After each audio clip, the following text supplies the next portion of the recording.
Nous sommes le 12 janvier 2025. Chers peuples d'Afrique, comme d'habitude, recevez nos salutations. C'est ça la solidarité africaine. Et c'est ça le panafricanisme. Vous savez, l'AS, en réalité, nous avons eu raison. Surtout vous, peuples d'Afrique, nous tous ensemble, nous, peuples d'Afrique, nous avons eu raison de croire à ces rêves. Depuis le début, nous avons poussé, nous avons poussé. Ça faisait longtemps que ces impérialistes dévoraient chaque sauveur qui essayait de libérer l'Afrique. Beaucoup de nôtres sont tombés en martyrs. Dorénavant, c'est presque un souvenir lointain. Et grâce à notre conviction, c'est un combat d'ensemble. Quand je dis notre, il s'agit de vous et nous. Nous sommes tous ensemble dans le même bateau. Et nous sommes convaincus que l'Afrique est en train de faire son chemin peu à peu. Nous disons bravo à nos vaillants résistants et à tous nos martyrs. C'est dans ce cadre que, après cette attaque criminelle, barbare et lâche que nous condamnons vaillamment contre les forces de défense et de sécurité du Bénin, ainsi que toutes les autres attaques que nous dénonçons, nous condamnons fermement contre les Africains. Après cette attaque barbare et lâche, les forces armées du Burkina Faso ont vengé leurs frères du Bénin. Parce que d'après beaucoup d'informations que nous avons reçues, l'unité qui a été engagée dans ces massacres, dans ces carnages contre l'armée béninoise, cette unité a été neutralisée en grande partie, voire dans son entièreté, du côté du Burkina Faso par les bataillons d'intervention rapide 19, c'est-à-dire BIR 19 du Burkina Faso. Principalement, les combats ont eu lieu dans la brousse de Bogandé. Bogandé, c'est au Burkina. Ce n'est pas la première fois que l'armée du Burkina Faso, sous le commandement de son Excellence le capitaine, son Excellence Ibrahim Traoré, sous le commandement des chefs d'état-major et de tous les autres officiers, mène des opérations dans la brousse de Bogandé. Et cette fois-ci encore, ça a été couronné de grands succès. Et les cerveaux de l'attaque contre les militaires béninois, qui d'ailleurs, même le corps, il n'a pas pardonné au corps, une façon de terroriser les militaires du Bénin. Ce monsieur a été neutralisé du côté du Burkina Faso dans la brousse de Bogandé. Il a été envoyé de l'autre côté. Bravo à l'armée du Burkina pour une telle opération. Merci au service de renseignement du Burkina, commandé par le commandant Yabré, que nous saluons au passage. Merci à l'ensemble des services de renseignement de l'AES. C'est ce qui est demandé, parce que ces gens, ces terroristes, ces envoyés, ces mercenaires, aux abois, ont décidé de s'attaquer au Bénin, au nord du Bénin. Pourquoi? Parce qu'ils savent que le Bénin regorge d'immenses ressources stratégiques, notamment le pétrole, notamment aussi le gaz. Parce qu'au Bénin, ils nous parlent de plus d'1 milliard de réserves de pétrole, ce n'est pas vrai. Les chiffres dont nous avons à notre disposition, le Bénin a plus de 5 milliards de barils de pétrole. Et n'oublions pas que le Bénin, il y avait déjà l'exploitation offshore de pétrole de 1983 à 1998. Offshore, c'est-à-dire dans les eaux. Le Bénin actuel a plus de 5 milliards de barils de pétrole. Il y a aussi plus de 91 milliards de mètres cubes en réserve de gaz. On voit ça en taille petit pays, mais qui contient d'immenses réserves. Nous l'avons tout le temps dit, que quand vous voyez les terroristes s'attaquer à une localité, c'est que c'est une localité qui a d'immenses potentiels en termes de l'énergie fossile et en d'autres termes. Donc l'armée du Burkina est à saluer pour avoir réussi cet exploit grandiose. Le bilan, c'est quoi? Plusieurs terroristes ont été neutralisés avec leurs équipements. Plusieurs fusils d'assaut ont été récupérés, des lance-roquettes récupérés, des véhicules récupérés, d'autres moyens de communication sophistiqués à la disposition des terroristes ont été récupérés. Et pour un tel succès, pour que cette opération puisse avoir un tel succès, il a fallu une coordination, en tout cas une collaboration très pointue de la part des populations et des FDS du Burkina Faso. Nous avions déjà, il y a quelques jours de cela, envoyé un message à Patrice Talon. Et c'est dans ce cadre que nous voyons qu'il y a une grande manifestation qui se prépare au Bénin pour demander, exiger de Patrice Talon l'expulsion des militaires, en tout cas impérialistes. Patrice Talon était là et c'est lui qui avait démenti qu'il n'y avait aucun militaire là-bas. Il avait fait c'était son chef d'état-major qui avait parlé. Nous avions dit aux militaires d'arrêter de se politiser. L'armée ne doit jamais être politisée. Le chef d'état-major n'a pas à mentir pour faire plaisir à un président. Parce qu'il a été nommé chef d'état-major. Non, tu es le patron de l'armée. Patron de tous les militaires béninois. Il ne faut jamais entrer dans de tels jeux. Si aujourd'hui les pays de l'AES sont en train d'être sauvés grâce aux militaires patriotes, c'est parce qu'ils n'ont pas voulu se vassaliser à ces dirigeants politiques jusqu'à un certain point. Si tel était le cas, ils pouvaient tout gagner en gardant ces hommes à la tête de nos pays. Mais leurs hommes allaient continuer à tomber. Si vous voyez aujourd'hui le Burkina à mesure de neutraliser une force qui s'est attaquée au Bénin, là où il y a les militaires impérialistes sans que ces derniers ne puissent agir. Alors, à quoi sert leur présence? C'est-à-dire, quand ils sont là, on vous attaque. Ils ne sont pas là, peut-être on vous attaque ou on ne vous attaque pas, on ne sait pas. Mais à quoi sert alors leur présence? Mieux vaut qu'ils partent. On dit mieux vaut être seul qu'être mal accompagné. Pourquoi s'accrocher à des défaitistes? Des gens qui ont été expulsés de toutes les parts. Et ils sont là-bas de façon camouflée. Ils sont au niveau du parc W, ils sont un peu, voilà, dans des endroits camouflés. Pourtant, l'attaque là est partie du parc W, où on a toute une gamme de mercenaires au niveau du parc W. Donc, pour nous, il faudrait dégager ces impérialistes. Voilà des manifestations qui vont avoir lieu au Bénin.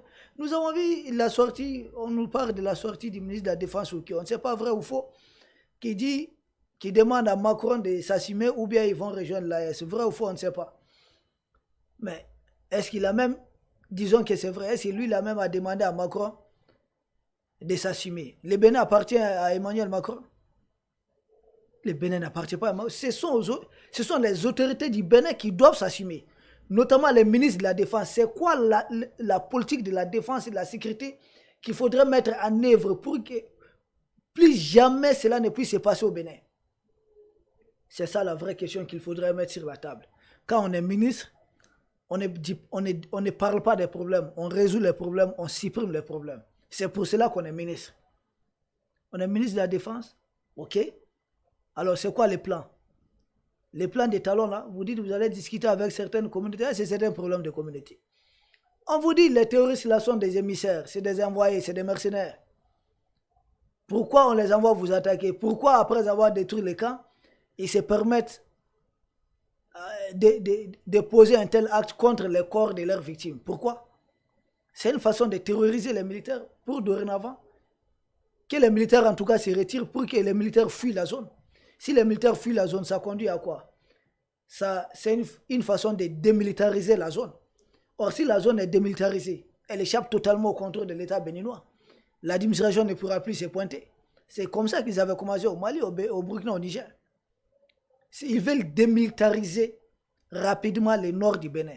S'ils démilitarisent, les populations seront à la merci. Et pour réussir un tel plan, les militaires mercenaires qui sont là-bas, qui à travers cette attaque vont pousser Patrice Talon à leur donner encore beaucoup plus de bases, à signer beaucoup plus d'accords. Et plus ils ont encore, plus ils s'implantent bien, ils démilitarisent la zone. Les richesses du sous-sol de la zone, c'est à leur merci. Et ils vont utiliser la zone pour s'attaquer au Niger ou au Burkina. Mais puisqu'ils savent que militairement, ils n'ont plus les moyens de s'attaquer au Niger ou au Burkina, néanmoins, ils vont réussir à démobiliser les militaires du Burkina et du Niger à cet endroit. Parce que nous serons obligés de garder beaucoup de militaires à cet endroit. C'est quelque chose qui n'est caché de personne. Nous le disons que Bernard Emier, l'ancien patron de la DGC, qui a été d'ailleurs sauté de ses fauteuils après avoir échoué à anticiper sur le renversement de Bazoum. Il avait dit en 2021 qu'ils vont s'étendre jusqu'au niveau des golfs de Guinée. Et précisément, ils avaient cité les Bénin, ils avaient cité la Côte d'Ivoire. Si aujourd'hui la Côte d'Ivoire, le Sénégal et d'autres pays sont encore épargnés, c'est parce que peut-être ils pensent qu'ils sont en train de profiter suffisamment de certaines ressources. Mais avec la génération qui dirige actuellement le Sénégal, Ousmane Sonko qui est en train de titiller petit à petit Emmanuel Macron, alors ça va conduire, ça va aboutir à quoi? C'est pourquoi les pays africains, nous devons nous donner la main. Il faudrait s'unir, il faudrait qu'on parle d'une même voix.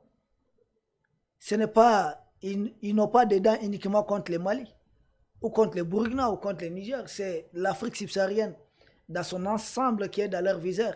C'est ce qu'avait dit d'ailleurs son Excellence, le président Assimi Goïta, président du Mali et puis président en exercice de la Confédération de l'AES.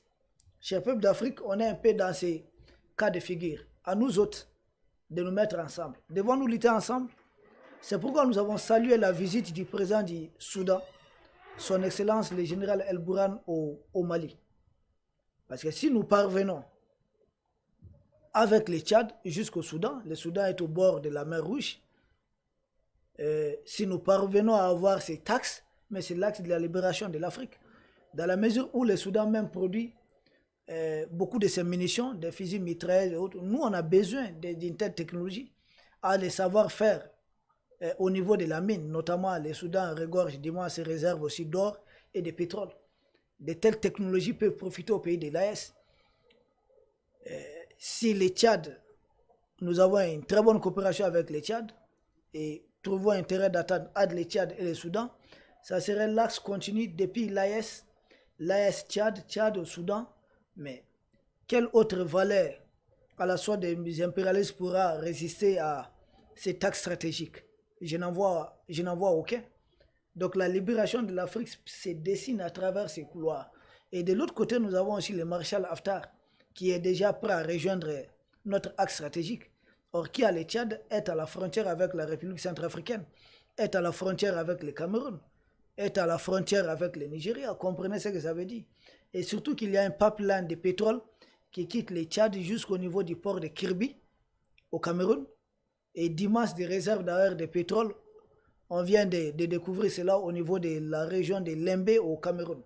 Tout cela peut profiter. On ne peut pas comprendre que le Cameroun, pendant tout ce temps, l'autre jour j'ai vu un ami, un confrère d'Afrique Média, que je salue au passage, Fabrice Ndoum, publier les problèmes d'électricité au niveau des Douala. Mais c'est inadmissible. Pourtant, le Cameroun produit le pétrole. Mais à quoi sert ce pétrole du Cameroun? Jusqu'à quand? Et nous comprenons que tant que Paul Biya continue d'envoyer le pétrole camerounais de l'autre côté, ce n'est pas 40 ans. Même si Dieu lui donne 50 ans, 60 ans, il pourra passer ça au pouvoir tranquillement. Parce que lui, il est là à cheminer, à faire transiter directement les ressources énergétiques du Cameroun pour la gente macronienne. Mais que gagnent les enfants africains eux-mêmes de leurs ressources?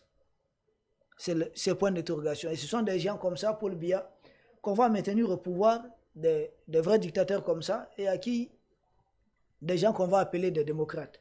Mais tous les jeunes qui viennent pour libérer l'Afrique, on va les traiter de tous les mots. C'est des gens qu'il faudrait combattre. Il faut même utiliser des Africains contre eux.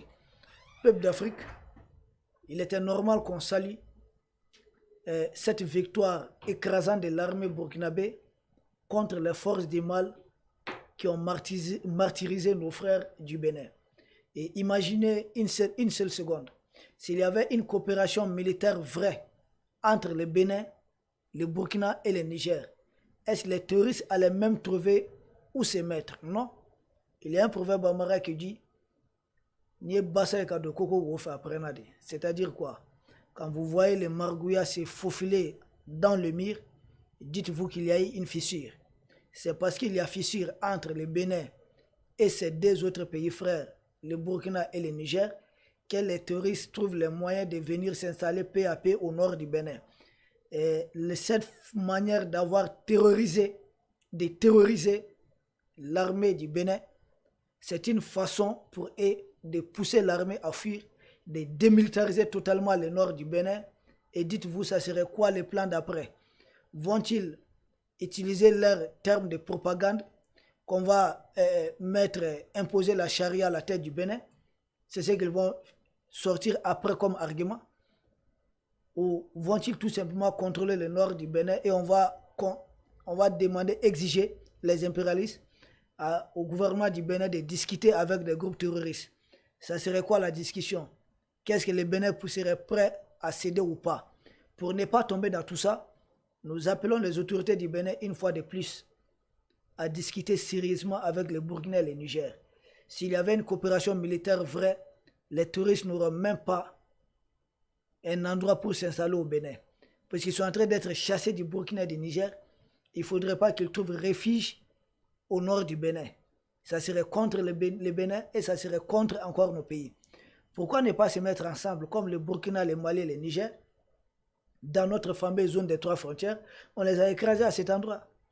Donc, dans la zone des 3 frontières, Burkina, Niger et Bénin, les 3 armées qui avancent ensemble, qui coordonnent les opérations, mais ça serait pour les écraser. Alors, qu'est-ce qu'on attend pour mettre en place une telle coalition, une telle opération entre nous, Africains, au lieu d'appeler quelqu'un qui est au-delà de la Méditerranée, quelqu'un même qui refuse de donner des visas aux enfants africains, quelqu'un même qui assis souvent regarde des enfants africains se faire noyer dans la Méditerranée. Pourquoi appeler? Est-ce que vraiment Patrice Talon est convaincu que l'armée béninoise a tout à gagner dans un partenariat avec des gens qui ont été chassés du Mali, du Burkina, du Niger, chassés maintenant du Tchad, et en train d'être chassés en partie ou bien totalement du Sénégal, et qui seront sans doute chassés. Olingi Guema, il peut précipiter l'élection, mais ils ne vont pas les garder là-bas pendant longtemps. Les Gabon, ce n'est pas chez eux. Brice Olingi Guema, on te voit. On te voit très bien. Donc, ça ne peut pas se passer comme ça. Le Congo-Brazza, ils peuvent garder Denis Sassou Nguesso. Depuis 1997, il est aux affaires là-bas. Mais même là-bas, le pétrole congolais, ça ne serait plus pour eux. Ça doit couler pour les Congolais. On est un peu dans ce cas de figure, donc il fallait saluer cette opération de BIR 19 du Burkina Faso. Et nous suivons aussi, nous avons vu en tout cas cette dénonciation de CSTB, la Confédération syndicale des travailleurs du Bénin. Et nous aurons appris qu'ils appellent à une manifestation le 25 janvier 2025 pour dénoncer la présence des militaires impérialistes au Bénin, souhaiter leur départ. Mais Patrice Talon, pendant tout ce temps, disait qu'il n'y avait pas de tels militaires au Bénin. Alors ces populations disent qu'il y a de tels militaires au Bénin. On fait quoi? Donc, vrai ou faux, cet appel à la manifestation, il n'y a que des frères béninois qui puissent nous confirmer cela dans les commentaires. Peuple d'Afrique, une coordination, si Patrice Talon accepte que son armée coopère avec les Burkina, avec les Niger, et je vous assure que les terroristes là ne peuvent plus s'implanter dans la fameuse zone des 3 frontières. Ils seront neutralisés là-bas. Le Bénin va gagner, nous aussi nous allons gagner parce que ça va permettre au Burkina, au Niger, de ne plus déployer suffisamment d'hommes à cette frontière pour contrer d'éventuelles, en tout cas, pénétrations des groupes terroristes en territoire de l'AES. Nous allons mobiliser nos forces ailleurs. Chers peuples d'Afrique, c'est de ça qu'on voulait parler. Donc cette histoire du terrorisme, c'est un vaste plan de recolonisation de l'Afrique. Ils ont ça en tête, même le Nigeria connaît de tels problèmes. Pour eux, les réserves, les ressources stratégiques de l'Afrique, ça fait partie des 11 accords coloniaux d'ailleurs. Ils sont les seuls qui doivent avoir le droit de les exploiter, et non les pays africains eux-mêmes. Si on veut les exploiter avec d'autres pays, pour que cela soit gagnant-gagnant, ils disent que ça c'est une menace contre eux. Ils nous envoient des terroristes. Ou bien on les laisse, si ce sont eux les exploitateurs qui doivent exploiter les impérialistes, on ne gagne rien. Qui gagne le Congo-Brazza, qui gagne le Gabon? Rien. Donc on les laisse exploiter ça gratuitement. Et à chaque fois qu'on veut changer de partenaire, ils nous envoient des terroristes en lieu et place. Qu'allons-nous faire? Nous devons nous préparer à écraser ces terroristes pour profiter des ressources que la nature nous a données. Peuple d'Afrique, nous vous remercions et à très bientôt.